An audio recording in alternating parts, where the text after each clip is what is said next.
How to redeem Best Buy gift card online.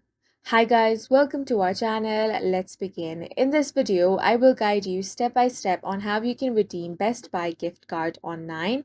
First of all, open up any web browser, then log into your Best Buy account.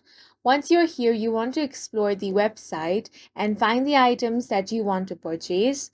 Simply click on the item and then select the specifications. Once you have selected the details, simply click on the option of Add to Cart.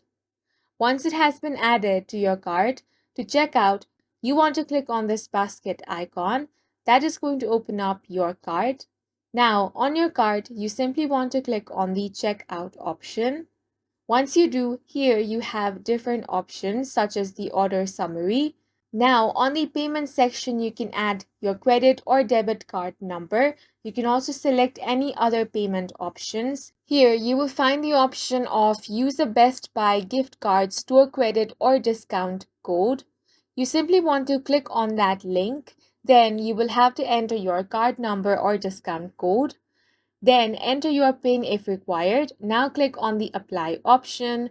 Once your Best Buy gift card has been applied, you can simply complete rest of the checkout methods. And that's it for this video. If you found it helpful, please make sure to hit the like button and subscribe for more videos like this.